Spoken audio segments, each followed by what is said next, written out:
কিয়ামতের আলামতগুলোর মধ্যে অন্যতম হচ্ছে যে কিয়ামতের আগে আগে মানুষদেরকে অন্যায়ভাবে বেশি বেশি হত্যা করা হবে। হত্যা বেড়ে যাবে, হারাজ বেড়ে যাবে। নবীকে জিজ্ঞাসা করা হলো, হারাজ কি ইয়া রাসূলুল্লাহ? তিনি বলছেন, হারাজ হচ্ছে হত্যাকাণ্ড।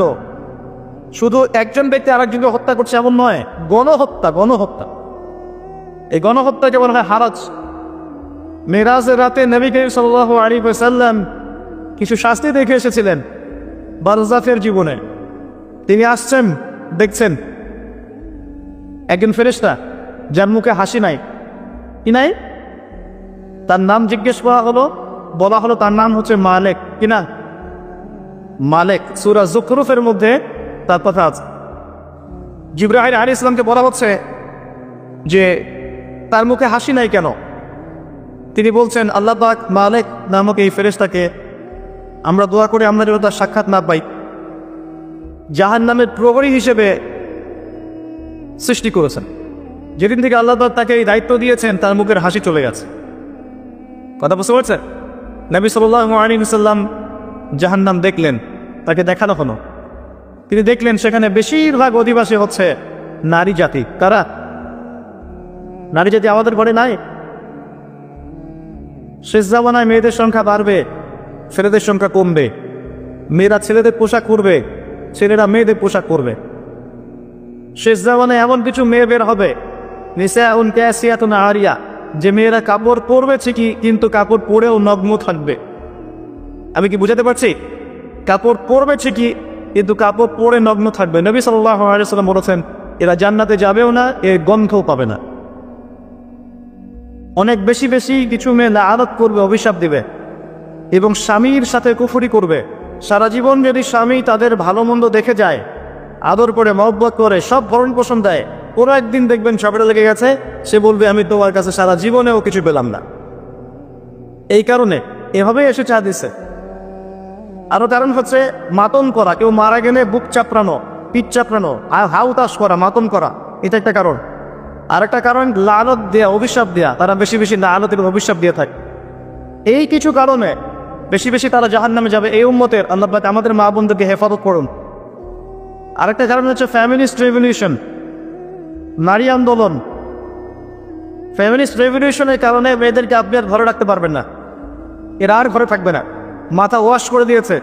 ঘরে থাকলে পিছিয়ে পড়ে। ঘরে কোন মেয়েরা থাকে? যে মেয়েরা পিছিয়ে পড়েছে ওরা ঘরে থাকে। যারা এগিয়ে গেছে ওরা নগ্ন হয়ে বাইরে বের হয়ে যাবে, বিভিন্ন সেক্টরে থাকবে, কিন্তু পর্দা মেনটেন করবে না। এখন ইদানিং দেখা যায় পর্দা এখানে একটু কাপড় ঢেকে দিয়ে গান বাজনাও করছে মেয়েরা। এটাকে জায়েজ করার বুদ্ধি পায় তারা চালাচ্ছে এবং মিডিয়া এমনভাবে তুলে ধরছে যে হিজাব পরেও গান গেয়ে সারা বিশ্ব মাতালেন যিনি। সুবহানাল্লাহ। এই যে কিয়ামতের আলামত, আর কি আলামত চাচ্ছেন? আর কিয়ামত যে কাছে, আর কোন আলামতের জন্য অপেক্ষা করছে? বোরখা পরে কেউ যদি র‍্যাপ সং করে, র‍্যাপ সং বোঝেন, করে সারা দুনিয়া মাথা, এটা জায়েজ হয়ে যাবে?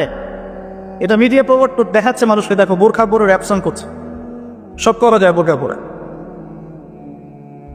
ফ্যামিলিস্ট রেভলিউশন সেই দর্শন যার ফলশ্রুতিতে আপনি মেয়েদেরকে আর ঘরে রাখতে পারবেন না এবং তারা তাদের পর্দা রক্ষা করবে না। ফ্রি মিক্সিং সেই আজাব, যার কারণে মেয়েরা এখন সতীত্ব রক্ষা করতে পারবে না। এবং পর্নোগ্রাফির সেই মাধ্যম, যার মধ্য দিয়ে দিন দিন ধর্ষণ বাড়ছে। এই বিষয়গুলো বোঝার চেষ্টা করেন। যত দিন যাবে অবস্থা আরও খারাপ হতে থাকবে এবং এগুলো আপনি আইন দিয়ে, প্রশাসন দিয়ে ঠেকাতে পারবেন না, ভিতরের নৈতিকতা পরিবর্তন না করতে পারলে। ওয়ান সাইডগুলো বন্ধ করতে হবে। আগে হিজাব মুসলিম মেয়েদের বাধ্যতামূলক করে দিতে হবে। ফ্রি মিক্সিংটা বন্ধ করতে হবে। সমাজে জেনা থাকবে না ইনশাল্লাহ, ধর্ষণ হবে না ইনশাল্লাহ, ব্যভিচার হবে না ইনশাল্লাহ, পরকীয়া হবে না ইনশাল্লাহ। এরপরে বাইরের সব মিডিয়া বন্ধ করতে হবে যেগুলো পরকীয়া শিখায়। এরপরেও যদি কেউ মুসলিম ধর্ষণ করে ফেলে, তাহলে ওর জন্য আইনের সুশাসন নিশ্চিত করতে হবে। তখন দেখবেন কমে গেছে সব কিছু ইনশাল্লাহ। এত সহজে হবে না। হবে এদিকে আমি পণ চালু রাখবো, এদিকে ফ্রি মিক্সিং চালু রাখবো, মিডিয়া দিয়ে মানুষকে উস্কেও দিব, যৌন সুশ্রীও দিব, এদিকে বিচারও হবে না। কিভাবে দর্শন ঠেকাবেন? দিন দিন দর্শন বাড়বে, জেনারা বিচার বাড়বে, পর্নোগ্রাফি বাড়বে। দেখবেন কয়েকদিন পর সমকামিতাও বাড়বে, মেয়েদের প্রতি আগ্রহ কমে যাবে, ছেলেদের প্রতি আগ্রহ জন্মাবে। এরও পরে দেখবেন, যেটা শুরু হয়েছে অলরেডি, আরও বাড়বে। আল্লাহু আ'লাম। বাচ্চাদেরকে দেখবেন ধর্ষণ করা হবে, মেয়ে বাচ্চাদেরকে। একটা পর্যায়ের পরে আরো একটা পর্যায়ে আসবে যে মানুষ গবাদি পশুর সাথে যৌন মিলন করবে। দেখে নিয়েন এগুলো এসেছে হাদিসের পাতায় পাবে। এগুলোর কারণ আমরা নিজেরাই, যেটা বলছিলাম শাস্তি তিনি দেখে এসেছেন। এটা অন্য উম্মতের মেয়েদের কথা বলা হচ্ছে না, এখানে বোঝানো হচ্ছে মুহাম্মদ সাল্লাল্লাহু আলাইহি ওয়াসাল্লামের উম্মতের নারীদের সাথে এমন কিছু হবে যার ফলে তারা বেশি বেশি জাহান্নামে যাবে। আর আপনি ভাবেন, চিন্তা করেন যে এই উম্মতের নারীদের সাথে কি হয়েছে এমন যার ফলে তারা বেশি বেশি ভাবেন। তিনি দেখে এসেছেন শাস্তি, জাহান্নামে বেশি বেশি মানুষ যাচ্ছে যারা অহংকারী এবং উদ্ধত। যার মনের মধ্যে অহংকার আছে সে ব্যক্তি জান্নাতে যাবে না। যার মনের মধ্যে অহংকার আছে সে কখনো জান্নাতে যাবে না। ইসলামিক ব্যক্তিত্ব হয়েও যদি দেখেন আপনি অনেক বড় ডিগ্রি সার্টিফিকেট, মৌলানা, শাইখ, অমুক তমুক, কিন্তু মনের মধ্যে অহংকার আছে, সেই ব্যক্তিও জান্নাতে যাবে না। এই জন্যই আমরা বলি, রিকোয়েস্ট করি যে ইসলামিক ব্যক্তিত্বদেরকে নিয়ে এত বেশি শোডাউন করতে যাবেন না। শোডাউন করতে গেলে তাদের মনের মধ্যে রিয়া আসতে পারে, অহংকার আসতে পারে, মনে হতে পারে আমি অনেক কিছু হয়ে গেছি, কিন্তু আদতে সে কিছুই হয়ে যায়নি। এগুলো মানুষের মধ্যে অহংকার নিয়ে আসে, রিয়া নিয়ে আসে। এটা কত সূক্ষ্ম জানেন? অন্ধকার রাত, তার মধ্যে কালো পাথর, এই কালো পাথরে কালো পিঁপড়া হেঁটে যাচ্ছে, আপনি কি তাকে দেখতে পারবেন? এই হচ্ছে রিয়া এবং অহংকারের এক্সাম্পল দিয়েছেন নবী সাল্লাল্লাহু আলাইহি ওয়াসাল্লাম। এগুলো বন্ধ করে দেন, আপনাদেরকে আল্লাহ বোঝার তৌফিক দান করুন। যুবকরা ভালো করে শোনেন, যুবতীরাও শোনেন। একটা চুলা দেখে এসেছেন নবী সাল্লাল্লাহু আলাইহি ওয়াসাল্লাম। চুলার নিচের দিকটা হচ্ছে প্রশস্ত আর মাথাটা চিকন, এমন শেপটা অনেকটা, আল্লাহ ভালো জানেন, আমি বুঝাচ্ছি, বোঝানোর জন্য বলছি, হয়তো এমন মাথাটা গোল, এটা এভাবে রাউন্ড করা। চুলা দেখে এসেছেন, ভিতরে কিছু মানুষ আছে, নিচে আগুন জ্বলছে, যখন নিচ থেকে আগুনের ফুলকে উঠছে দাউ দাউ করে, তখন মানুষগুলো নিচ থেকে উপরে উঠছে। আর যখন আগুনের তেজ কমে যাচ্ছে, মানুষগুলো নিচে নেমে যাচ্ছে। এভাবে শাস্তি চলছে। নবী সাল্লাল্লাহু আলাইহি ওয়াসাল্লাম জিজ্ঞাসা করেন, এরা কারা? তাকে বলা হচ্ছে, এরা হচ্ছে আপনার উম্মতের সেই সব ব্যক্তি যারা জিনা করেছে। আমার কথা কি বুঝতে পারছে? আপনার বান্ধবীর সাথে আপনি যা করছেন এটা জিনা। তার সাথে আপনি ফোনে কথা বলা থেকে শুরু করে রিক্সায় ঘোরা, কফি খাওয়া, অনলাইনে চ্যাটিং করা, ডেটিং করা, বিছানায় যাওয়া, যা করছেন সবই জিনা। শুধু ফিজিক্যাল সম্পর্কটাই জেনা নয়, তার আগে যতগুলো ধাপ পার করে আসছেন সেগুলো জেনা। আল্লাহ পাক বোঝার তৌফিক দান করুন। এবং মেয়েরাও যা করছে ছেলেদের সাথে, বয়ফ্রেন্ডের সাথে, সবই জেনা। চুলাটার কথা মনে রাখবেন। এবং আমরা মাঝে মাঝে এরকম জেনা দিবসও করছি, যখন মানুষ ইউনিভার্সাল জেনা করছে। যে পাপের কারণে 1 বছর বহিষ্কার করতে হয় মুসলিম সমাজ থেকে, 100 বেত্রাঘাত করতে হয়, সেটাকে আমরা নাম দিয়ে দিচ্ছি কাছে আসার গল্প। আল্লাহ পাক যেখানে বলছেন লা তাকরাবু জিনা, জিনার কাছেও যেও না, এই যে পানি খেও না, এই পানিটা ধরতেও যেও না। কথা কি বুঝতে পারছি আমি? এই পানিটা খেও না এমনটা বলা হয় নাই, এটা ধরতেও যেও না। আর আমরা ধরছি, বলছি এটাই কাছে আসার গল্প। একটা নাস্তিক, একটা মুরতাদ, এক ইসলামের দুশ্মন যদি কোরআনকে ছুঁড়ে ফেলে দেয়, এটা যত বড় অবমাননা, একজন মুসলিম হিসেবে আমি যে আয়াতগুলোকে মানছিল তার চেয়ে বড় অবনয়। কথা কি বোঝা যায়? আসেন, এই শাস্তি থেকে আসলেন, তিনি আরো সামনে গিয়ে চললেন। তাকে দেখানো হচ্ছে এক শ্রেণীর মানুষ, জিহ্বাটা টানা হচ্ছে, আগুনের কেচি দিয়ে কেটে দেওয়া হচ্ছে, আবার টানা হচ্ছে, কেচি দিয়ে কেটে দেওয়া হচ্ছে। নবী জিজ্ঞাসা করলেন সাল্লাল্লাহু আলাইহি ওয়াসাল্লাম, কারা এরা? নবীজিকে বলা হচ্ছে আপনার উম্মতের সেই সব বক্তা, সেই সব ব্যক্তি যারা ছিল ওয়াইজ এবং বক্তা, নাউযুবিল্লাহি মিন যালিক, যারা কথা অনুযায়ী কাজ করতো না, মানুষকে বলতো, নিজেরা করতো না। আল্লাহর কসম, এই কথাটা এখন বলতেও আমার ভয় লাগছে। মানে এই চেয়ারগুলোতে যারা বসবে তাদের অবস্থা আরো বেশি খারাপ। কি বলবো আপনাকে, আর আমি কি বুঝাবো? আমরা নিজেরাই বিপদের মধ্যে আছি। আমি যতটুকু জানি, আমি মনে হয় তার 30-40% আপনাদেরকে বলতে পারি না। আর আমি যতটুকু বলি মনে হয় যে তার 50% করতে পারি না। সব মিলিয়ে ভয় লাগে, কি বলবো। এই জন্য অতটুকু বলতে চেষ্টা করি যেটা আমি করি, তার মধ্যে অনেক গ্যাপস থেকে যায়। আল্লাহ পাকের কাছে দোয়া করি আল্লাহ যেন মাফ করে দেন। খুব ডিফিকাল্ট। এটা হচ্ছে তাদের কথা যারা কোরআন সুন্নাহর জ্ঞান নিয়ে কথা বলছে। আর যাদের এসব জ্ঞানই নেই, জাহেল মূর্খ, এরা যখন জনগণকে নিয়ে কথা বলে তো তাদের কি অবস্থা হতে পারে চিন্তা করেন। তিনি আরো সামনে এগিয়ে গেলেন, দেখলেন এক শ্রেণীর মানুষ শুয়ে আছে, মাথার সামনে কিছু ফেরেশতা, পাথর আছে হাতে, পাথর, মাথা ফাটিয়ে দেওয়া হচ্ছে, মাথা চূর্ণ বিচূর্ণ হয়ে যাচ্ছে, পাথরটা ছিটকে ধরে চলে যাচ্ছে, আবার পাথর নিয়ে আসা হচ্ছে, এই সময় মাথা আবার জোড়া লেগে যাচ্ছে, আবার মাথা ফাটিয়ে দেওয়া হচ্ছে। এরা কারা? নবী সাল্লাল্লাহু আলাইহি ওয়াসাল্লামকে বলা হলো, এরা আপনার উম্মতের সেই সব ব্যক্তি যারা আজান শুনতো নামাজ না পড়ে ঘুমিয়ে থাকত। আছে আমাদের মধ্যে এমন ব্যক্তি? এই শাস্তিগুলো কিন্তু এমনি এমনি নয়, এগুলো কিন্তু গল্প নয়, আমি কোনো কেচ্চা কাহিনী বলছি না আপনাদের। এগুলো মেরাজের রাতে নবী সাল্লাল্লাহু আলাইহি ওয়াসাল্লাম দেখে এসেছেন, আল্লাহ তাকে দেখিয়েছেন।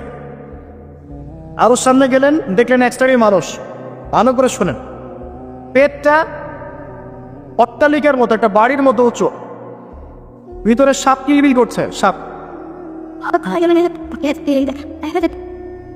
এবং আরেকটা জায়গায় এসেছে রক্তের নদীতে ফেলে এদের মাথা ফাটানো হচ্ছে।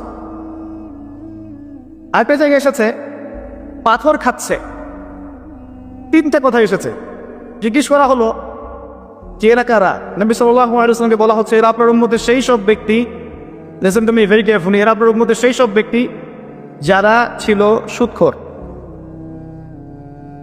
আর আমার চেয়ে আপনারা ভালো জানেন সুদ কাকে বলে। 100 টাকা দিয়েছি, 110 টাকা দিতে হবে, এর নাম সুদ। আর 100 টাকা দিয়ে ব্যবসা করেন, লাভ হলে লাভ, লস হলে লস, এর নাম ব্যবসা। আল্লাহ পাক দ্বিতীয়টা হালাল করেছেন, প্রথমটা হারাম করেছেন। আর আমাদের মধ্যে এখন এমন মানুষ খুব কম আছে, 0.5% হয়তো বা নাই যারা সুদ খায় না। আর 4 শ্রেণীর মানুষকে নবী সাল্লাল্লাহু আলাইহি ওয়াসাল্লাম অভিশাপ দিয়েছেন। নবী নিজে অভিশাপ দিয়েছেন, যে খায় সুদ, যে দেয়, যে সাক্ষী থাকে, যে লিখে রাখে। এটা শোনার পরেও যদি আপনার এতই খেতে মন যায়, গোয়া হয়, এটা আপনি খান। আপনার জন্য মুহাম্মদ সাল্লাল্লাহু আলাইহি ওয়াসাল্লাম কিয়ামতের মাঠে অপেক্ষা করবেন ইনশাআল্লাহ। খান আপনি, বলেই তো যাচ্ছে দিনের পর দিন, খান, খেতে থাকে। শুধুই চাকরির জন্য জীবনটা উজাড় করে দেন, পরে দেখবেন এমন একটা অবস্থা হবে যে মৃত্যুর পরে সন্তানরা সম্পত্তি নিয়ে ভাগাভাগিতে বসে যাবে, দাফন তরবারি। কিছু শাস্তি দুনিয়াতেই পেতে হয়। নবী সাল্লাল্লাহু আলাইহি ওয়াসাল্লাম বলেছেন, এই পাপের 73টা শাখা আছে, যার সবচেয়ে নিম্ন শাখা হচ্ছে নিজের মাকে ধর্ষণ করা, নাউজুবিল্লাহ। নিজের মাকে বিয়ে করা, নিজের মায়ের সাথে জেনা করা, এটা রিবার সবচেয়ে নিম্ন স্তরের পাপ। আর সবচেয়ে উঁচু স্তরের পাপটা কি? সূরা বাকারা খোলেন, 279 থেকে আয়াতগুলো পড়তে থাকেন। আল্লাহ বলেছেন, ইয়া আইয়ুহাল্লাযীনা আমানু, হে মুমিনগণ, ইত্তাকুল্লাহ, আল্লাহকে ভয় করো, ওয়া যারু মা বাকিয়া মিনার রিবা, সুদের অবশিষ্ট অংশ ছেড়ে দাও, ইন কুনতুম মুমিনিন, যদি প্রকৃত অর্থে মুমিন হয়ে থাকো। ওয়া ইন লাম তাফআলু, তোমরা যদি এই কাজটা না করো, অর্থাৎ সুদ না ছাড়ো, ফাযারু বিহারবিন মিনাল্লাহি ওয়া রাসূলিহি, তাহলে আল্লাহ এবং তার রাসূলের সাথে যুদ্ধের ঘোষণা শুনে রাখ। দুই দল, আল্লাহ এবং তার রাসূলের দল, শয়তানের দল। কোন দলের সাথে আপনি যুদ্ধ করবেন? সুদের মধ্য দিয়ে আমরা ওই শয়তানের দলে যোগ দিয়েছি যারা আল্লাহ এবং তার রাসূলের বিরুদ্ধে যুদ্ধ করছে। গরিবের রক্ত চুষে খাওয়া হয় এর মধ্য দিয়ে। এই কারণেই 12 লাখের জীবনে রক্তের নদীতে ফেলে এদের মাথা ফাটিয়ে দেওয়া হবে। এই ফলশ্রুতিতে সমাজের মধ্যে একটা বৈষম্য সৃষ্টি হবে। ধনী দিন দিন ধনী হতে থাকবে, ধনীর সমস্যা নাই, ধনী দিন দিন ধনী হবে, আর গরিব দিন দিন গরিব হতে থাকবে। এই হলো সুদের বাস্তবতা। এটা শুধু ছোট্ট একটা গ্রামের মধ্যেই নয়, পুরো বিশ্বে এই অবস্থাটা হবে। আমাদের মতো রাষ্ট্রগুলোকে যারা লোন দিতে চায়, এমনি দিতে চায় না, চড়া সুদ চায়, এগুলো দিতে আমাদের হিমশিম খেতে হয়। তবে দোষ আমাদেরই। মুসলিমরা আমরা যদি সঠিকভাবে যাকাত দিতাম, তাহলে এই অচল অবস্থা দূর হয়ে যেত। এটা জানে, যদি আমরা সবাই শুধু যাকাতটুকু দিতাম, রিসার্চ পরিমাণ সম্পদ হলে যাকাত দিতে হবে ফরজ, এবং উপরের লেভেল থেকে এটাকে কালেক্ট করা হতো, সুষ্ঠু বন্টন করা হতো, দেশের দারিদ্র্য বলে কিছু থাকতো ইনশাআল্লাহ। এবং আমাদেরকে ওয়ার্ল্ড ব্যাংকের কাছে বাস্কেট অফ মানি চাইতে হতো না, টাকা দেন চড়া সুদে শোধ করবো, এটা হতো না, প্রয়োজন ছিল না। ওনলি যাকাত ক্যান সলভ দ্য প্রবলেম। যাকাত এই প্রবলেম সলভ করতে পারবে। যাকাত দেয়া শুরু করেন, নিজ নিজ জায়গা থেকে সবাই যাকাত দেন, রাষ্ট্রকে হেল্প করেন। সবাই জাকাত দেন, রাষ্ট্রকে হেল্প করেন, দেখেন রাষ্ট্রের ইকোনমিক স্যাংশন দূর হয়ে যাবে ইনশাআল্লাহ। এগুলো বাস্তব, এগুলো কোনো থিওরিটিক্যাল কথা নয়, এটা বাস্তবে প্রমাণ করে দেখিয়েছেন ওমর রাদিয়াল্লাহু আনহু, দেখিয়েছেন আবু বকর সিদ্দিক রাদিয়াল্লাহু আনহু, দেখিয়েছেন ওসমান রাদিয়াল্লাহু আনহু, আলী ইবনে আবি তালিব রাদিয়াল্লাহু আনহু। দীর্ঘদিন মুসলিমদের যে খেলাফতগুলো ছিল তখন এটা বাধ্যতামূলক ছিল, সবাইকে দিতে হতোই। এখন আমাদের মুসলিমরা নামাজ পড়বে, জাকাত দিবে না, দেখবেন জাকাতের খবরই নাই, সারা জীবনেও জাকাত দেয়নি তখন। এবং যুক্তি দেয় আল্লাহ তো চাইলে গরিবকে খাওয়াতেই পারে, রিজিক তো আল্লাহর হাতে, জাকাত আমি দিব কেন, এরকম কথা বলে। হ্যাঁ, জাকাত দিতে হবে কেন, আল্লাহ তো চাইলে গরিবকেও খাওয়াতে পারেন, আল্লাহ না রিজিকের মালিক, এভাবে বুঝায়। এখন ওই যে প্রথম আয়াত পড়লাম, ওয়াইদা খাতাবাহুমুল জাহিলুন ক্বালু সালামা। আল্লাহ পাক বলছেন রহমানের বান্দারা রাত্রি জাগরণ করে, সিজদা দেয়, কিয়াম করে এবং এই দোয়াটা করে, রব্বানা, হে আমাদের প্রতিপালক, ইসরিফ আন্না আযাব জাহান্নাম, আমাদেরকে জাহান্নামের আযাব থেকে বাঁচাও, আমাদেরকে জাহান্নামের আগুন থেকে হেফাজত করুন, রক্ষা করুন। ইন্না আযাবাহা কানা গরামা, নিঃসন্দেহে জাহান্নামের শাস্তি প্রচণ্ড ভয়ঙ্কর। অর্থাৎ সিজদায় তারা আল্লাহর কাছে জাহান্নামের আগুন থেকে আশ্রয় চায়। এই দোয়া না করতে পারলেও এটা তো বলতে পারেন, আল্লাহুম্মা আতিনা ফিদ দুনিয়া হাসানা ওয়া ফিল আখিরাতি হাসানা ওয়া কিনা আযাবান নার, এই তো এটাও হয়ে গেল। অথবা সকালে সন্ধ্যায় 7 বার বলতে পারবেন, আল্লাহুম্মা আজিরনি মিনান নার, আল্লাহুম্মা আজিরনি মিনান নার। ইনশাআল্লাহ ওই ব্যক্তি সারাদিনে মারা গেলে জাহান্নাম থেকে বেঁচে যাবে, রাতের বেলা মারা গেলে জাহান্নাম থেকে বেঁচে যাবে ইনশাআল্লাহ। সবচেয়ে সহজ এটা, আল্লাহুম্মা আজিরনি মিনান নার। অথবা এটাও বলতে পারে, রব্বানা ইসরিফ আন্না আযাব জাহান্নাম ইন্না আযাবাহা কানা গরামা। আসেন, জাহান্নাম নিয়ে বর্ণনা দিতে গেলে আজকে সারা রাত চলে যাবে। কয়েকটা শাস্তি বলে, কয়েকটা, যেই শাস্তিগুলো রাসূলুল্লাহ সাল্লাল্লাহু আলাইহি ওয়াসাল্লাম মেরাজের রাতে গিয়ে দেখে এসেছেন। মেরাজুন নবীর সময় চলছে না এখন, গতকালকে আমি এই বিষয়ে বিস্তারিত আলোচনা করেছি, এই জন্য আমি এখানে বিস্তারিত কথা বললাম না, শুধু এতটুকু বলছি মেরাজের রাতে নবী সাল্লাল্লাহু আলাইহি ওয়াসাল্লাম যে শাস্তিগুলো দেখে এসেছেন তার কয়েকটা বলছি আপনাকে। জাহান্নামের শাস্তি, এটা এখন কোথায় দেয়া হচ্ছে? দেয়া হচ্ছে সিজ্জিনে। কোথায়? বারজাখের জীবনে। এই জীবনটা আপনি ব্যাখ্যা করতে পারবেন না বিজ্ঞান দিয়ে, কারণ বিজ্ঞান অতদূর পর্যন্ত দৌড়াতে পারেনি এখনো। কথা বুঝতে পারছেন? আমি তো বারবার বলি, বিজ্ঞানকে জিজ্ঞাসা করবেন রূহ বা আত্মা কাকে বলে, শেষ, দৌড় শেষ। রূহ বা আত্মা কাকে বলে, এটা কি কঠিন না তরল না বায়বীয় না কি, এটা জিজ্ঞাসা করেন সায়েন্সকে, উত্তর দিতে পারবে? একজন ব্যক্তি জীবিত, একজন মৃত, কি নাই মৃত মানুষের মধ্যে? কি নাই? রূহ নাই, আত্মা নাই, এটা কেউ ব্যাখ্যা করতে পারবে? ও গবেষণাগারে প্রমাণ করতে পারবে?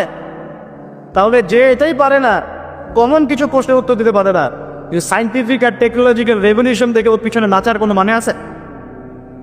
যদি বলে মুসাফা করবো না, তাহলে কি মুসাফা করবো না? ও বলছে মুসাফা করবেন না, অসুস্থ হয়ে যাবেন। প্রতিদিন 100 মানুষের সাথে মুসাফা করি, আল্লাহ পাকের রহমতে অসুস্থ হয়নি। ও সত্য না আল্লাহ সত্য? আশ্চর্য বিষয়, আমরা এখন এমন একটা কনসেপ্ট লালন করি যে ও যা বলবে তাই সত্য। ও যদি বলে যে পৃথিবী থেকে অনেক দূরে একটা গ্রহের সন্ধান পাওয়া গেছে যেখানে হুর আছে, তারপরে যে নদী আছে, মধুর নদী, তারপরে কি দুধের নদী, শরাবের নদী, সোনা দিয়ে সেই গ্রহটা বানানো, মতি জহরত আছে, মানুষ বলবে হ্যাঁ ঠিক এটা আছে, তাই বলবে না?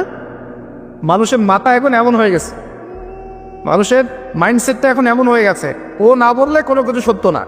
তো আল্লাহ পাক যে বলেছেন কোরআনের জান্নাতের কথা, বিশ্বাস করা যায় না? ও বললে তারপর বিশ্বাস করবেন? এই শিরকি আকীদাটা বাদ দেন। বৈজ্ঞানিকভাবে সবকিছু ব্যাখ্যা করা যাবে এটা জরুরি না। এমন অনেক বিষয় আছে যেগুলোকে আপনি সাইন্টিফিক্যালি ব্যাখ্যা করতে পারবেন না। ফর এক্সাম্পল, আত্মা কাকে বলে পারবেন না, স্বপ্ন পারবেন না, ঘুম পারবেন না, কবরের আযাব পারবেন না, অনেক বিষয় আছে, লক্ষ লক্ষ কোটি কোটি বিষয় আছে। বড় অল্প কিছু বিষয় সে ব্যাখ্যা করতে পেরেছে, তাতেই আমরা এখন তাকে ইলাহ বানিয়ে নিয়েছি যে সে যা বলবে তাই সত্য। জি না, এটা শিরক। এটা কি? এটা মুসলিমদের মধ্যে শিরকি আকীদা ঢুকে গেছে। একটা হাদিসের মধ্যে এসেছে যে রাসূলুল্লাহ সাল্লাল্লাহু আলাইহি ওয়াসাল্লাম বলেছেন, শেষ রাতে, রাতের শেষ অংশে আল্লাহ রাব্বুল আলামিন প্রথম আসমানে নেমে আসেন আল্লাহ কিভাবে নেমে আসেন এটার ব্যাখ্যা করার সামর্থ্য আমাদের নাই, ক্ষমতাও নাই, প্রয়োজনও নাই। এটা আল্লাহর শান, আল্লাহ পাক যেভাবে সেভাবেই নেমে এসে আল্লাহ পাক বলেন শেষ রাতে, কে আছো, কে আছো আমার কাছে কিছু চাইবে আমি তোমাকে দিব, কে আছো আমাকে ডাকবে আমি তোমার ডাকে সাড়া দিব, কে আছো আমার কাছে ইস্তেগফার করবে আমি তোমাকে মাফ করে দিব। ফজর পর্যন্ত আল্লাহ পাক এভাবেই বলতে থাকেন। আর আমরা ওই সময় কি করি ভাই? দুনিয়াবি কাজে ব্যস্ত থাকি, সিরিয়াল দেখতে থাকি, অথবা ঘুমাই, অথবা মৌজ মাস্তি করি, তাই না ভাই? বেশিরভাগ মানুষ এমনই করে। জান্নাতে স্পেশাল কিছু কক্ষ আছে, স্পেশাল কিছু গোরফা থাকে না, কিছু স্পেশাল ঘর বাড়ি। কমন বাড়ি এক জিনিস, স্পেশাল বাড়ি আর এক জিনিস না। স্পেশাল বোঝেন কি আমার কথা? ভাষা বুঝতে পারছেন? আমি অবশ্য আপনাদের ভাষা বুঝি না, আপনারা আপোষে কি বলেন আমি বুঝি না। তো যাই হোক, আমি চেষ্টা করছি যে ভাষা সবাই বোঝে সেই ভাষাই ব্যবহার করার জন্যে। স্পেশাল কিছু গোরফা বা কক্ষ আছে, এগুলো সেই সব মানুষদের জন্যে যারা নম্রভাবে মানুষের সাথে কথা বলে, যারা মানুষকে বেশি বেশি খাওয়ার খাওয়ায়। এই যে সামনে রমজান আসছে, বেশি থেকে বেশি ইফতার করাবেন, পারবেন না? যারা খাবারের দোকান দিয়েছেন, বেশি বেশি মানুষকে ফ্রি খাবার খাওয়াবেন, দেখবেন ইনশাল্লাহ আপনার রুজিতে বরকত হবে। যারা নরম করে কথা বলে, বেশি বেশি খাবার খাওয়ায়, বেশি বেশি সালাম দেয় এবং বেশি বেশি রোজা রাখে, আর মানুষ যখন ঘুমিয়ে থাকে তখন তারা সালাত পড়ে, অর্থাৎ তাহাজ্জুদের নামাজ পড়ে, এইসব মানুষদের জন্য জান্নাতের স্পেশাল গুরফা বা কক্ষ আছে। যেমন উন্নত মানের বরাদ্দ দিয়ে আল্লাহ তৈরি করেছেন, ওই ঘরগুলোর বাহির থেকে ভিতরটা দেখা যায়, আবার ভিতর থেকে বাহির দেখা যায়। বলে সুবহানাল্লাহ। এই কক্ষগুলো কারা পাবে? এক নাম্বার, যারা নম্রভাবে কথা বলে। আর এই নম্রতা ভদ্রতা মানুষকে জোর করে শেখানো যায় না, যায়? এগুলো মানুষের বংশে থাকে, রক্তে থাকে, চরিত্রে থাকে। অনেক সময় দেখবেন একজন ব্যক্তির কাছে যদি সামান্য পরিমাণ ক্ষমতা চলে আসে, তার বডি ল্যাঙ্গুয়েজ, কথাবার্তা, চলাফেরা পরিবর্তন হয়ে যায়। আর এমন অনেক মানুষ আছে যাদের হাতে বিশ্বের ক্ষমতা আসলেও তারা নম্রই থেকেছেন। যেমন ওমর ইবনুল খাত্তাব রাদিয়াল্লাহু আনহু, আলী ইবনে আবি তালিব রাদিয়াল্লাহু আনহু, আবু বকর সিদ্দিক রাদিয়াল্লাহু আনহু, উসমান বিন আফফান রাদিয়াল্লাহু আনহু। সারা বিশ্ব শাসন করেছেন, কোনোদিন কি অহংকার করেছে? নম্রতা, ভদ্রতা চরিত্রে থাকে, রক্তে থাকে। কারা পাবে সেই কক্ষগুলো?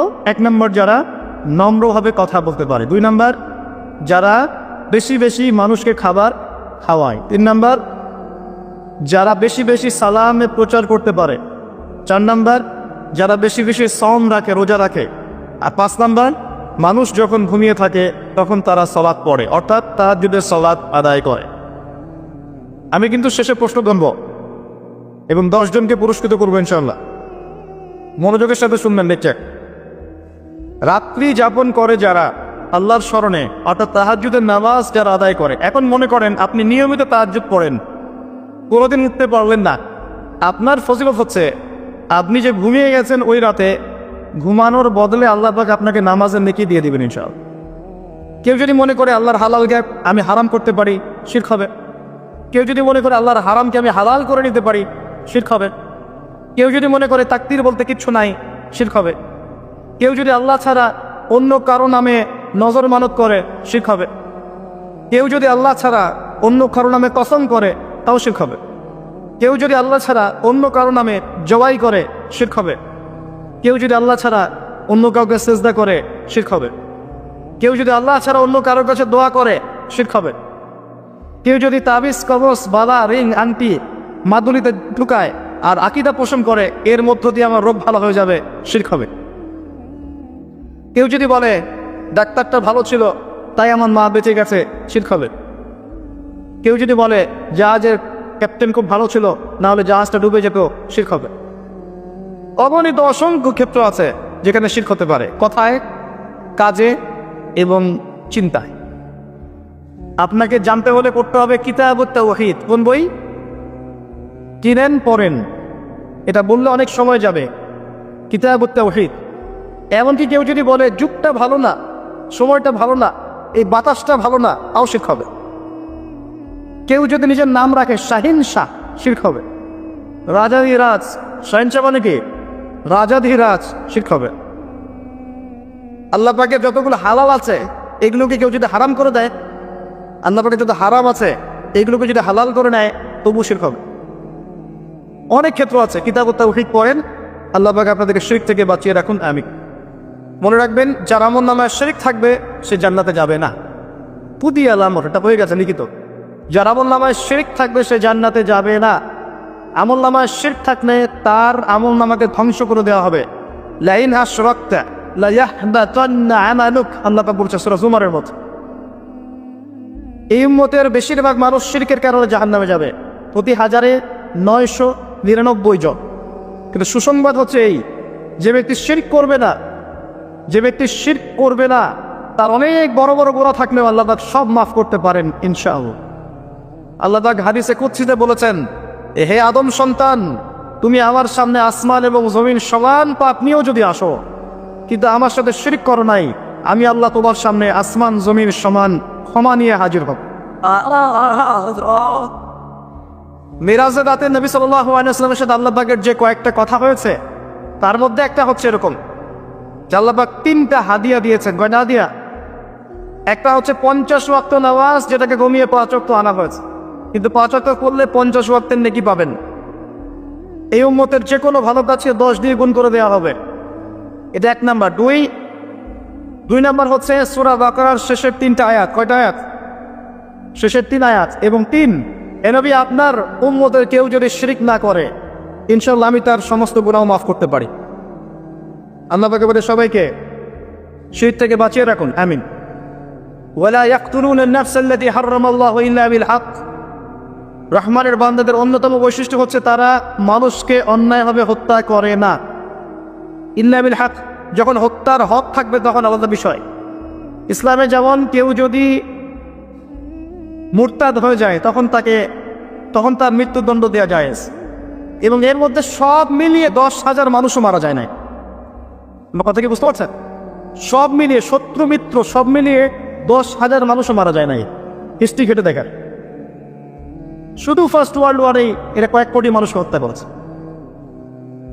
তারপরে এরাই মুসলিমদেরকে বলবে মুসলিমরা জঙ্গি, মুসলিমরা সন্ত্রাসী, আর আমরা এগুলো গিলবো, হজম করবো। ইসলাম কখনো অন্যায়ভাবে মানুষকে হত্যা করা শেখায়? ইসলাম তখন এটাও শিখিয়েছে জোর করে কাউকে মুসলিম বানাতে হবে। একজন মানুষ ইসলাম কবুল করবে না, তাকে জোর করে কবুল করানো যাবে? জায়েজ আছে? কোনো আলেম বলেছে জায়েজ আছে?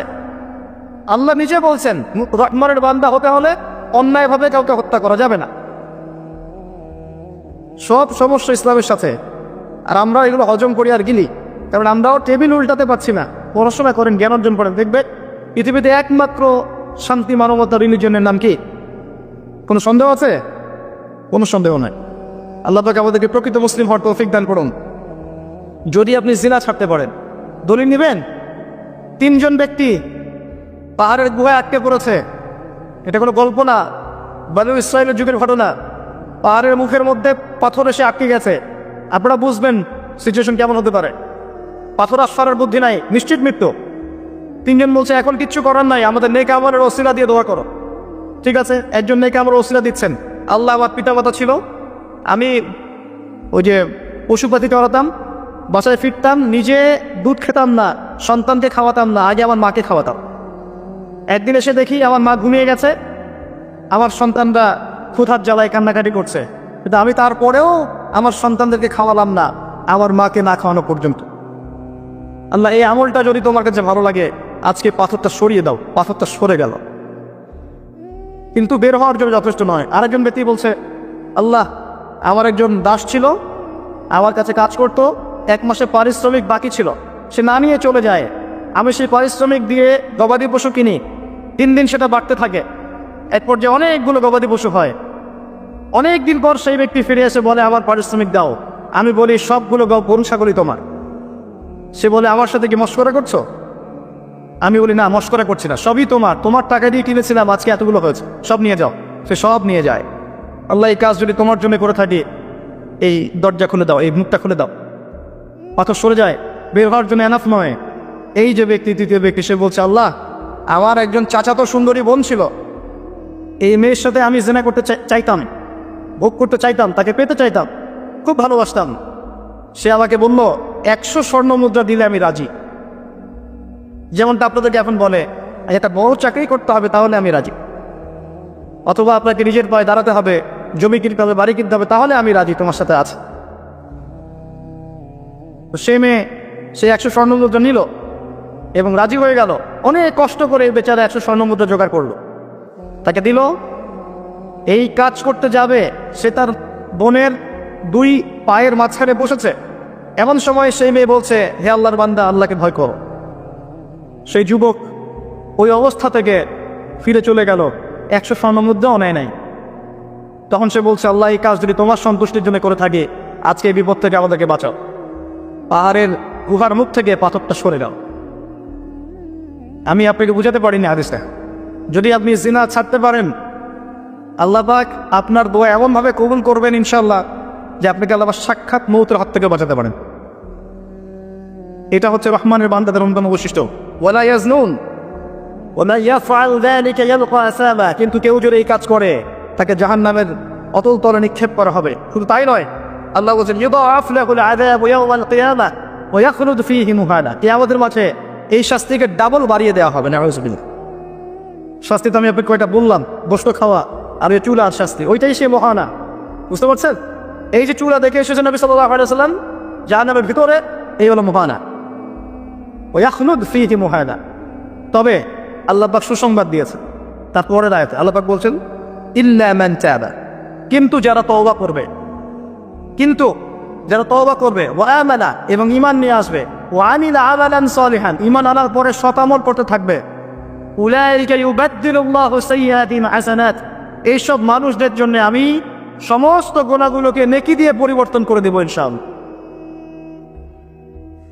জিনা করতো, পাপ করতো, শিরক করেছে, ইত্যাদি ইত্যাদি, তওবা করে ফিরে আসলো, ঈমান আনলো, এবার বেশি বেশি নেক আমল করা শুরু করলো, ইনশাআল্লাহ তাআলা আল্লাহ পাক তাদের সমস্ত গুনাহকে নেকি দিয়ে পরিবর্তন করে দেবেন ইনশাআল্লাহ।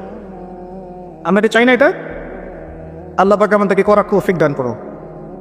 ওয়া মান তাবা ওয়া আমিলা সালিহান ফাইন্নাহু ইয়াতুবু ইলাল্লাহি মাতাবা। আল্লাহ পাক তারপর বলছেন, ওয়াল্লাযীনা লা ইয়াশহাদুনা যুর। রহমানের বান্দারা মিথ্যা সাক্ষ্য দেয় না, যেটা দিয়ে এখন আমাদের সুন্নত হয়ে গেছে, তাই না? মিথ্যা সাক্ষ্য দেয় আমাদের সুন্নত হয়ে গেছে। যারা মিথ্যা সাক্ষ্য দেয় না, ওয়াল্লাযীনা লা ইয়াশহাদুনা যুর ওয়া ইযা মাররু বিল্লাগwi মাররু কিরামা। আর অহেতুক কথা এবং কাজের পাশ দিয়ে তারা গেলে সসম্মানে চলে যায়, ওগুলোতে লিপ্ত হয় না। কথা বুঝতে পারছেন না? অহেতুক কথা, বেহুদা বেফাস কথাবার্তা এবং কাজ, এগুলোতে তারা জড়ায় না, তারা নিজেদের সম্মান নিয়ে সেখান থেকে চলে যায়। মাররু কিরামা বলা হয়েছে, সসম্মানে প্রস্থান করে। ইযা মাররু বিল্লাগwi, যে লাগউর ব্যাখ্যাটা শুনতে হবে আপনাকে। এই যে আমরা অনেক সময় কিছু কনসার্ট করি, এটা অহেতুক কথা কাজ। চায়ের দোকানে বসে অযথাই গীবত পিটাই, অহেতুক কথা কাজ। ছেলে পেলে দেখবেন গোল হয়ে এক জায়গায় বসে আছে, মোবাইল ফোন লুডো খেলছে, অহেতুক কথা কাজ। সারা রাত ধরে আপনি অহেতুক পর্নোগ্রাফি দেখছেন, অহেতুক। মহিলাদেরকে বসিয়ে দেন, আপোষে গীবত তহমত করতে করতে শেষ।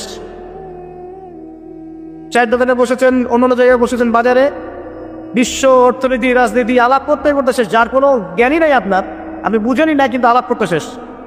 আপনাদের কথায় কিছু কি এসে যায় না আসলে। অহেতুক কথা এবং কাজের বিষয়গুলো থেকে দেখলে রহমানের বান্দারা সসম্মানে পাশ কাটিয়ে চলে যায়, সম্মান নিয়ে চলে যায়, ওখানে লিপ্ত হয় না ইনশাআল্লাহ। শয়তান 3টা ধোঁকা দিবে, কয়টা ধোঁকা? আদনাবাদ। শয়তান 3টা ধোঁকা দিবে, এটা সবাইকে দেয়, আপনাকেও দিবে। 1 নম্বর ধোঁকা, বৈজ্ঞানিক পদ্ধতি পড়েছি, হুজুরের কাছে পড়েছি, হ্যাঁ, তারাবির নামাজের আগে পরে পড়েছি, রমজানে পড়েছি, আমার জানার দরকার নেই, অনেক জানি। এটা শয়তানের একটা ধোঁকা। ভালো করে পড়াশোনা করলে বুঝবেন যে আপনি কিছু জানেন না এখনো। দ্বিতীয় ধোঁকা হচ্ছে, আপনাকে শয়তান ধোঁকা দিবে, আমার অনেক বয়স হয়ে গেছে, আমি আর পারবো না। এ ধোঁকা দেয় নাই ভাই? আমার অনেক বয়স হয়ে গেছে, আমি আর পারবো না, আমার জিহ্বায় আসে না। জিহ্বায় না আসলেও পড়তে হবে, তাহলে আপনি ডাবল নেকি পাবেন ইনশাআল্লাহ। জিহ্বায় না আসলেও যারা পড়ে, ওই ফিহি হাদিসে আসে, মানে আটকে যায়, তারপরেও বহু আলাইহি শাক্কুন, এটা তার উপর কঠিন হয়, তারপরেও সে চেষ্টা করে, পয়লা করে জোরান, তার জন্য ডাবল পুরস্কার, ডাবল নেকি হবে ইনশাআল্লাহ। আরেকটা শয়তান ধোকা দিবে, এটা তোমাদেরকে দিবে, ইয়াংদেরকে। সেটা হলো অনেক সময় পড়ে আছে, এত তাড়াহুড়ার কিছু নাই, পরে শিখে নিব। এই ধোকা দেয় নাই? এই ধোকা দিয়ে দিই তো বয়স হয়ে গেল 25-30, এখনো 30টা কোরআনের আয়াত তুমি বলতে পারছো না। 30টা কোরআনের আয়াত যে তুমি জানো না, এটা তো ওই ধোকারই ফসল। তোমার আব্বা আম্মাকে আগে ধোকা দিয়েছে শয়তান, যে বাচ্চাটাকে আগে বড় করি, স্কুল কলেজ বিশ্ববিদ্যালয়টা শেষ হোক, তারপরে দেখা যাবে। ওই করতে করতে ছেলের বয়স হয়ে গেছে 25-30, এখনো ওজুর মাসালা জানে না, নামাজের মাসালাগুলো জানে না, ফরজ ওয়াজিব সুন্নত মুস্তাহাব বোঝে না, আর ইসলামের গভীর জ্ঞান তো অনেক দূরের কথা। কোরআন হাদিস আকীদা উসুল ফিকহ এগুলো অনেক পরের কথা। এখন সে দিন শেখার জন্য একটাই মাধ্যম সামনে পায়, ফেসবুক ইউটিউব, ফেসবুক ইউটিউব, বাস দ্যাটস অল। আর ফেসবুক ইউটিউব মানে কি? ঢুকবে, দেখবে অমুক যা বললো তমুকের বিরুদ্ধে, আর তমুক যা বললো অমুকের বিরুদ্ধে, এই দেখ। এখানে শেখার তো তেমন কিছু নাই, আপনি তো এখানে সমালোচনা শিখবেন খালি। এখানে শিখবেন কিভাবে ওয়াজ মাহফিলে উঠে কাউকে তুচ্ছ তাচ্ছিল্য করতে হয়। আপনি শিখছেন এখানে কিভাবে একজন একজনকে গালি দিচ্ছে, কিভাবে একদল আরেকদলকে গালি দিচ্ছে, কিভাবে এ তার বিরুদ্ধে বলছে, ও তার বিরুদ্ধে, এগুলো তো শিখছেন আপনি। তবে সঠিক শিক্ষা পাবেন কোথায়? এখানে ইমান রিচার্জ করবেন, সঠিক শিক্ষাটা পাবেন কোথায়? আপনাকে তো আলেম ওলামার কাছে সহবতে যেতে হবে তো, এবং সিলেবাস ভিত্তিক পড়াশোনা করতে হবে তো। তাহলে শুধু এই ইন্টারনেটে ঢুকলে আপনি বিভ্রান্ত হয়ে যাবেন। ইন্টারনেটের কাছে আপনার জায়গা এখন, এটাকে মাধ্যম বানাতে পারেন আপনি। আপনি সহযোগী মাধ্যম বানাতে পারেন, কিন্তু একমাত্র মাধ্যম বানালেই সমস্যা আছে, আপনি শেষ, তখন সমস্যা হয়ে যাবে আপনার। এই কথাগুলো আমাদের বাস্তব জীবনের উপলব্ধি থেকে বলছি, ইনশাআল্লাহ আপনার জীবনে ফায়দা দিবে ইনশাআল্লাহ। প্রিয় যুবক ভাইরা, এই 3টা ধোঁকা থেকে বেঁচে থাকবেন। রাত্রেবেলা কি তেলাওয়াত করবে তাহলে? কোন সূরা? সূরা মুলক। আচ্ছা, ফজিলত কি? কি ফজিলত? ইনশাআল্লাহ আপনাকে আল্লাহ রাব্বুল আলামিন এই সূরা তেলাওয়াতের বরকতে এর ওসিলায় ইনশাআল্লাহ কবরের আযাব থেকে বাঁচাবেন ইনশাআল্লাহ তাআলা। কবরের আযাব সত্য না মিথ্যা? চোখে দেখা যায়? কোনো পরীক্ষাগারে প্রমাণ করা যায়? তাহলে পশ্চিমারা যে বলে যে পরীক্ষা নিরীক্ষা পর্যবেক্ষণ ছাড়া কোনো জ্ঞান নেওয়া যাবে না, তবে কি হবে? এই যে শিক্ষা ব্যবস্থা দাঁড়িয়ে আছে এখনকার এই দর্শনের উপরে, পরীক্ষা নিরীক্ষা পর্যবেক্ষণ চাক্ষুষ না দেখা পর্যন্ত কিছু বিশ্বাস করি না। যদি বিশ্বাস করেন তখন আপনাকে বলবে ধর্মান্ধ হইবে। কি বলবে? বাস্তব বুঝেন না আকার? হ্যাঁ, ওদের ফিলোসফি অফ এডুকেশন, মানে আমরা বলি এটাকে এপিস্টিমোলজি, আমাদের ফিলোসফিতে বলতে এপিস্টিমোলজি মানে জ্ঞান তত্ত্ব। এই শব্দের অর্থ হচ্ছে কি? জ্ঞান তত্ত্ব। ওদের জ্ঞান তত্ত্ব হচ্ছে যে যেটা ভিজুয়াল না, আমরা যা দেখি না, এবং যেটা স্পর্শ করা যায় না, ইন্দ্রিয় দিয়ে উপলব্ধি করা যায় না, মানে স্পর্শ করে বোঝা যায় না, কণ্ঠ নিয়ে বোঝা যায় না, তারপরে কঠিন তরল না বায়বীয় পরীক্ষা করা যায় না, পরীক্ষা নিরীক্ষা পর্যবেক্ষণের মাধ্যমে সিদ্ধান্তে আসা যায় না, এটাকে জ্ঞান বলে না ওদের। যদি এটাকে এই সিঁড়িগুলো উত্তরানো যায় তখন সেটা জ্ঞান ওদের দর্শনের। তাহলে এখন কবর আযাবটাকে আপনি কি করবেন? এখন কবর আযাব নাই, তাহলে এখন তো আপনাকে আল্লাহ পাকের পথে বিশ্বাস করতে হচ্ছে না, গায়েবে বিশ্বাস করতে হচ্ছে। আর এখন আপনি যখন গায়েবে বিশ্বাস করতে যাবেন, ওরাই আপনাকে তোকমা দিয়ে দিবে তো ধর্মান্ধ, এবং ওয়ার্ল্ড আপনাকে আক্রমণ করবে তখন। যেমন মুসলিমদেরকে এখন আক্রমণ করছে না, এগুলো দিয়ে, এগুলো এমনি এমনি আসে নাই, এটা পরিকল্পিত। আপনার বৃত্তিটাকে নড়িয়ে দিবে। তাই তো আসলেই তো আল্লাহকে তো দেখি না, ফেরেশতা তো দেখি না, জিন জাতিকে তো দেখি নাই, আত্মা তো দেখি না, কবর আযাব তো দেখি না, কেন বিশ্বাস করবো তাহলে? এই জন্য দেখবেন একটা প্রজন্ম তৈরি হচ্ছে এখন, ওরা বলে যে আমি তো আল্লাহ কোরআন এগুলো তো একটা বিশ্বাস করি না, কারণ আমি তো দেখি না। নাউযুবিল্লাহ। আছে না এমন লোকজন আশপাশে আপনার? এদের সংখ্যা বাড়ছে না কমছে? দিন দিন বাড়ছে। হয়তো আপনার কাছে মনে হচ্ছে যে এদের সংখ্যা হয়তো বেশি না, কিন্তু দিন দিন বাড়ছে। একটা তথ্য দিয়ে যে আপনাদেরকে এখানে শুনেন, বিগত 100 বছরে, কত বছরে? বিগত 100 বছরে বিশ্বের 3টা দর্শন খুব চলেছে। কয়টা দর্শন? 3টা। একটা হচ্ছে এলিমিনেশন, ওরা বলে কি? এলিমিনেশন মানে কনসেপ্ট অফ গড, মানে আল্লাহর বিশ্বাসটাকে সরিয়ে দেয়া, এটাকে এলিমিনেট করা। যেই লা ইলাহা ইল্লাল্লাহের দাওয়াত দেওয়ার কারণে রাসূলকে 16 বার হত্যা করার চেষ্টা করা হয়েছে। কতবার? পয়েন্ট সিরাতের বই পাবেন। মক্কা বিজয়ের সময় তাওয়াফ করার সময়ও তাকে হত্যার চেষ্টা করা হয়েছে। যেই লা ইলাহা ইল্লাল্লাহ দাওয়াত দেওয়ার জন্য নবী সাল্লাল্লাহু আলাইহি ওয়াসাল্লামের ঘাড়ে উটের নাড়ি ভরি চাপিয়ে দেওয়া হয়েছে, দেশান্তরিত করা হয়েছে। তায়েফের মানুষ ইটপাটকেল নিক্ষেপ করেছে, রক্ত ঝরেছে। সেই একই লা ইলাহা ইল্লাল্লাহের দাওয়াত দেওয়ার পরে আমার ঘরে বিলিয়ন বিলিয়ন ডলার আসতেছে। সমস্যা কোথায়? তবে সমস্যা কোন জায়গায়? নিঃসন্দেহে উভয় লা ইলাহা ইল্লাল্লাহের মধ্যে পার্থক্য আছে। হ্যাঁ, আমি এমন লা ইলাহা ইল্লাল্লাহর দাওয়াত দিচ্ছি যে দাওয়াত দিলে কোনো সমস্যা নাই, আমি সব তরকারিতেই চলবো, পার পেয়ে যাবো ইনশাআল্লাহ। আর এটা হকপন্থী লা ইলাহা